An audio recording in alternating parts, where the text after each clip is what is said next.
This morning, Monty Oum, one of the creative minds behind Rooster Teeth and the web series RWBY, passed away tragically. And for those of you who want to express your condolences and just share the grieving process and talk about that, I recommend going to roosterteeth.com and their forums to share in memories of a man who gave a lot of great things to the world and gave a lot of laughter and a lot of joy and gave of himself. He gave a part of himself to you and to everybody, and it's really difficult to talk about the fact that he's gone, and it would be wrong of me not to talk about it, though. It would be wrong to ignore that. It would be wrong to try and move beyond that and pretend that it didn't have an effect on me, because it does. And it would be wrong of any of us to try and ignore it. It would be wrong of any of us to hide our feelings about it and to try and cover that up and not let it out. And so since I made this promise to you that I was going to do these videos every week, I did consider not doing one today, because I was a bit... It's really hard to do a video called We're Still Here when somebody's gone, you know? And I feel almost like this is inappropriate, but it's part of my healing process in general, and I know that a lot of you, it's helping to hear some of these things, and I know that it's probably very difficult for a lot of you to hear what I'm talking about right now, but it's and I know I said I would always start off with a positive memory, which I seem to go further and further away from every week, but and in a way this is a positive thing. Monty Oum did have a very positive influence on the world, and that's crazy when you think about it, and it's amazing. He had a positive effect on the world.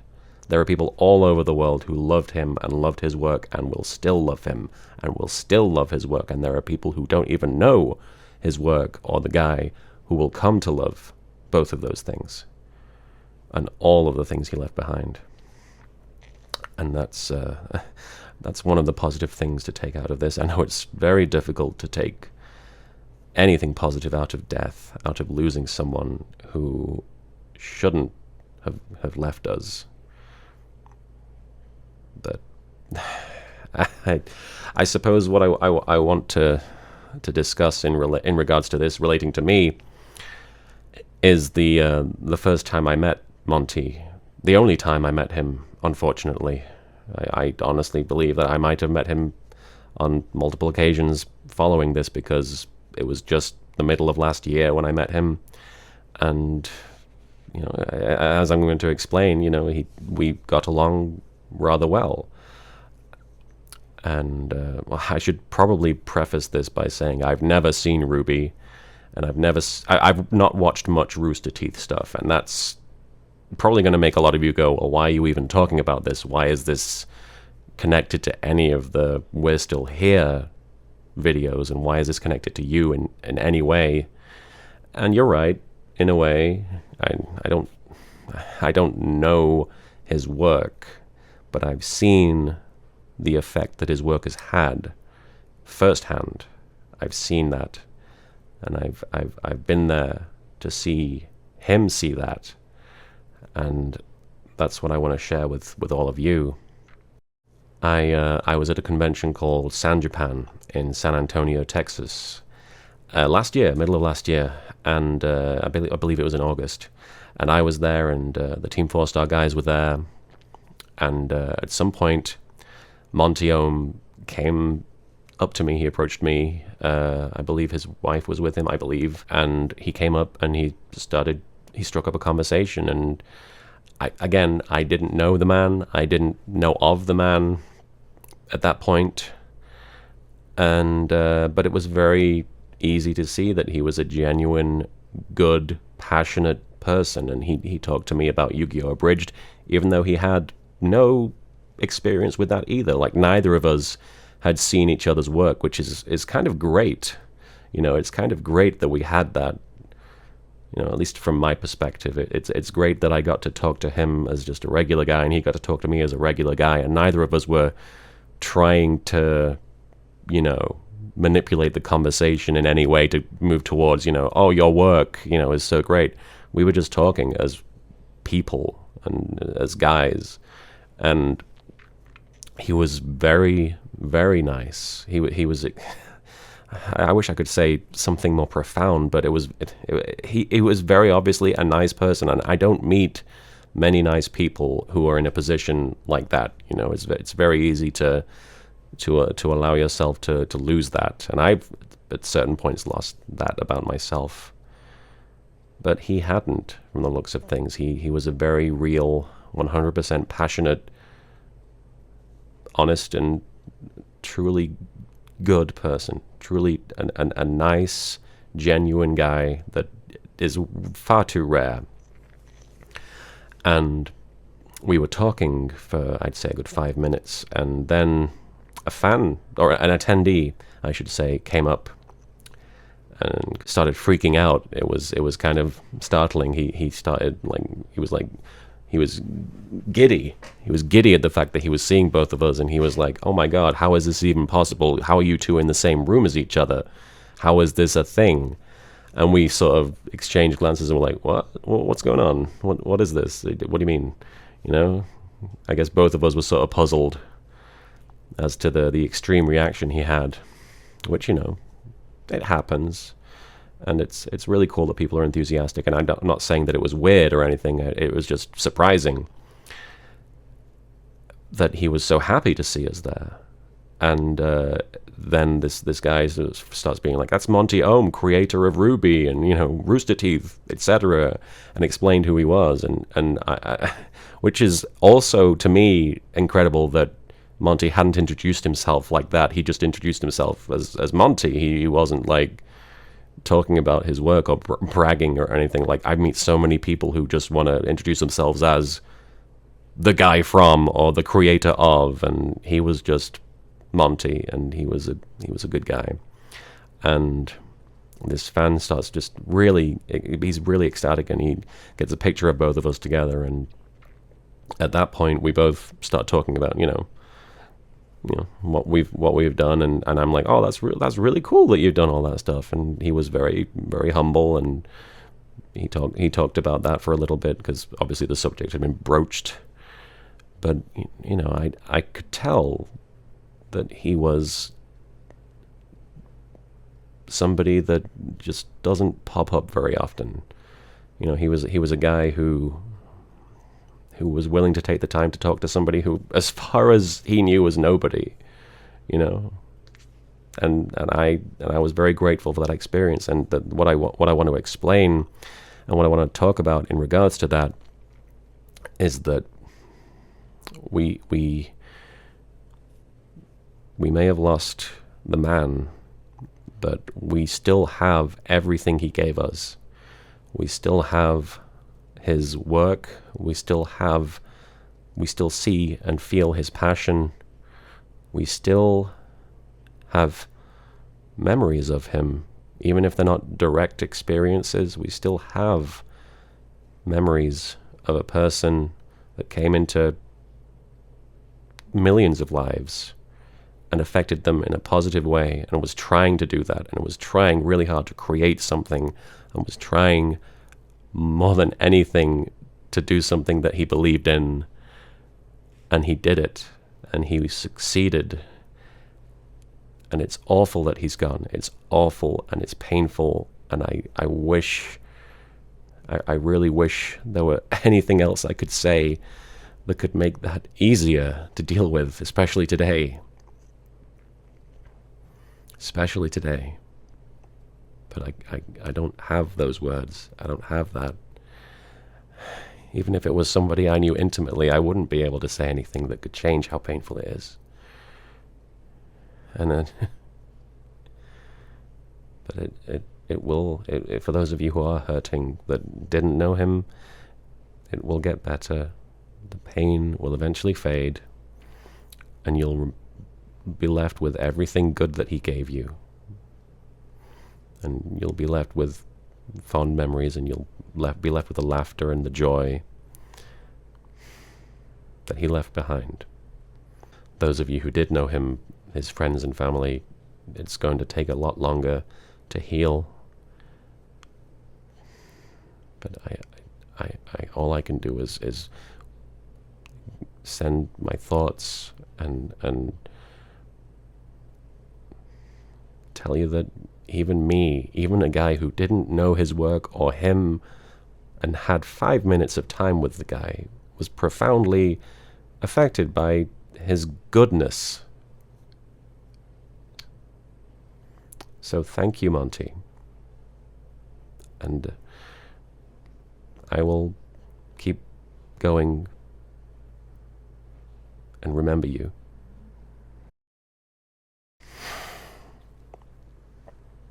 Well, that was really rough. I actually had to do that a couple of times. I had to film that sequence multiple times before I could really do it effectively and not be, what's up, Mozzarella? Oh, baby. Why are you crying? Mozzarella's upset.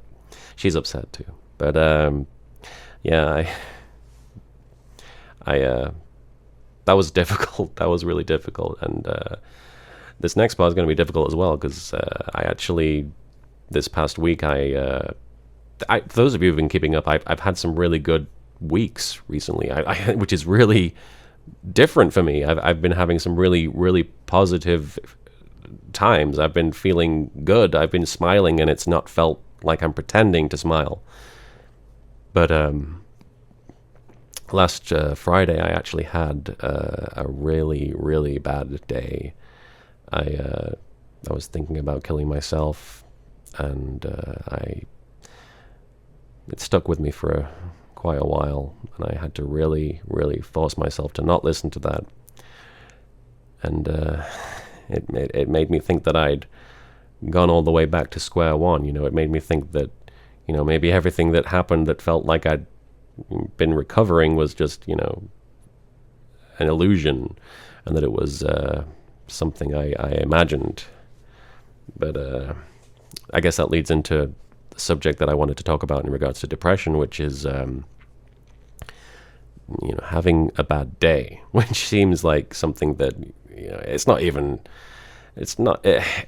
something that seems like it's worth talking about, because everybody has bad days. But that's one of the reasons why it's worth talking about, because everybody goes through this, and if you've got depression, it can be much, much worse than it usually is if you're having just a crappy day. If it's just like, oh, well, I can't wait to go to bed and wake up tomorrow. Sometimes it's like, well, if you're depressed, you don't even want to go to bed. You don't want to wake up, and that's not cool. It's not good. It's one of the worst feelings, and I had that happen to me this past week. I was in San Francisco for a convention, and I should thank a lot of people who came up to me. I'd say at least 100 people came up to me at the con and talked about We're Still Here and thanked me, and I thanked them for watching and for still being here, because thank you for that. It's really amazing to me that you're able to talk about that with me. And I was in San Francisco, and we were doing the whole tourist thing, and I just started having a bit of a breakdown. And it's happened multiple times in the past. I've had several really bad experiences in public, and it's amplified by that. It's amplified by the fact that I'm in this public place, and everyone can see that I'm not in a good way. It happened to me, and I can't pretend that it didn't. I can't just be like, well, every other day was good, so I must be okay. I'm not okay. But I'm better than I was on Friday. I'm just still thinking about it. It's still in my head.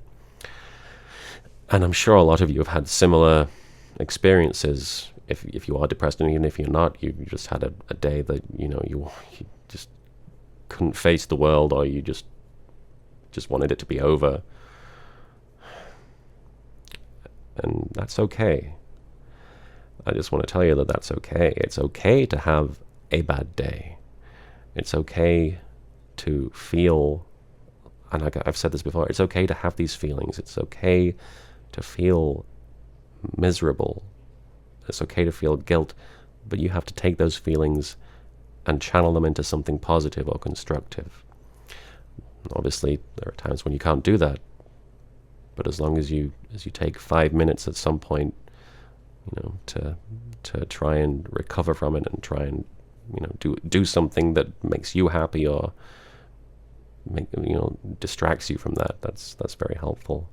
But when you have a bad day, like I did, in the middle of a bunch of really good ones, like I said, it's very easy to look at it and think, well, I've taken a huge step backwards. That's not true. And it's very hard for me to realize that. And it's taken a long time. And I hope that I'm helping you realize this. It's not, you're not going in reverse if you have a bad day. You're not failing anybody. You're not letting anybody down. You've not disappointed anybody. You're not. I'm certainly not disappointed. People who love you aren't disappointed by you if you have a relapse of these thoughts and these dark times that you're going through. It's not something that's wrong. It may be something that's wrong with you. You something that's happened to you inside, but you haven't done anything bad. You're just going through this thing, and there are going to be days when it happens. But somebody, a very good friend of mine, once said that this isn't a step backwards, it's a step in the right direction. And I know that doesn't feel right, but the fact that you might have had a bad day amongst a lot of good ones means that it's an anomaly. It's not usual, and it means that you're overall, the fact that you recognize that it's a bad day means that maybe you had a good day before that, and maybe tomorrow will be a good day. This one day isn't going to ruin everything. This one day isn't going to destroy everything you've worked for, and you shouldn't let it. This one day is just a bad 24 hours, or even less, because obviously you sleep for a lot of that. It might be a bad 12 hours, and that passes. It passes, and you shouldn't let it override everything you've done to feel better about yourself. And if it's something that's happening, if you're having a particularly bad day when you've been going through depression, and you overall you feel like it's just a significantly bad day amongst a number of bad days, I want you to know that that doesn't mean that things are going to get worse. It doesn't mean that you're doing something wrong. It just means that some days it's going to feel a lot worse, and some days it's going to feel a lot better. And some days it's just going to feel the same, and you're going to feel miserable as always. But that's the journey you're on, and you're not alone. You're with people who are going through very similar experiences. There are people out there who are exactly where you are. There are people out there who are lower than you. There are people out there that have hit rock bottom. And sometimes it feels every day like you've hit rock bottom, but then you find a way of getting even deeper into that. But you should know that regardless of where you are, and whether the bad day hits during a good time or during a bad time, that all it is one day. And there are going to be a lot more of them. There are a lot more days, not necessarily good, not necessarily bad, but you shouldn't let one of them ruin all of them. Because trust me, it's not something that can conquer you. It is one day, and it's over when the sun goes down and the sun rises, and there's another day, and this one might be better. I really hope it's better. I really hope tomorrow goes better for you. But unless you wake up and face it, you will never know. So I just want you to know that I've had bad days. I just had a really bad day. But today isn't so bad. You know? And maybe I'll meet you someday and we'll have a good day together. I know that sounds corny as hell. I know it does, but I met some amazing people this past weekend who were going through a bad time, and we were able to share feelings together. We were able to share conversation and talk over what they were going through and what I've been going through. And we both felt better for it. Both people who were in the conversation, we both felt better. I've always said talking about this stuff really helps. Please don't suffer in silence. But yeah, don't let one bad day throw you off, and don't feel like you've gone back to square one, because there are no squares. It's all a constant moving forward, and you just have to keep going. You just have to keep moving forward, as difficult as it can seem, and it can seem very difficult, but you can do it. You can. You definitely can do it. Well, thank you for watching this one. I know it was a lot more of a downer than I was hoping. I mean, it's difficult for it not to be, considering, but I hope that you were able to get something positive out of it. And if I haven't helped you, I realize that, and I should mention this every time, my experiences are not going to be the same as yours. My ways to deal with these feelings are not going to be the same as yours. Everybody has different methods for dealing with depression and coping with these feelings. You can probably hear a saw going in the background there. I'm sorry about that. I can't really tell the neighbors to hold off because I'm talking to a camera.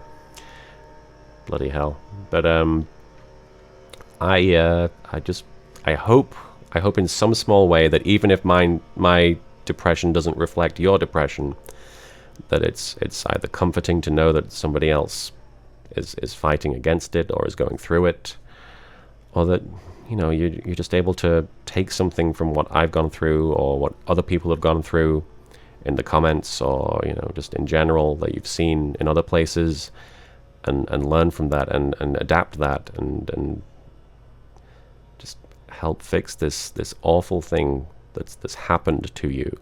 And it's happened to you. It's not something you've done. It's not anything you've done. I just hope that I'm helping. So yeah, I'll be back next week with another We're Still Here. And there's another few things I should mention. A good friend, Lord Moonstone, his name's Kieran, who works occasionally with the Team 4-Star guys, and he's an abridger. He's in a spot of trouble, and he could use a lot of help. There's more information about his situation at his GoFundMe, which I've linked to in the. I'm trying to point at the video description, and it's this cheesy thing I do. It's down there, but he needs help. I realize he's reached his goal, but anything you can spare would be a huge help to him. He's currently going through a very stressful time.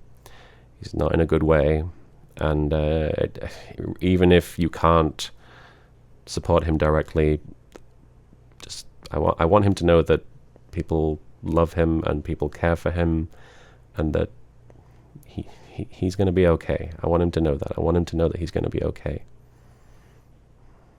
And if you've ever seen his work, then you know that he's hilarious. He's honestly one of the funniest abridgers out there.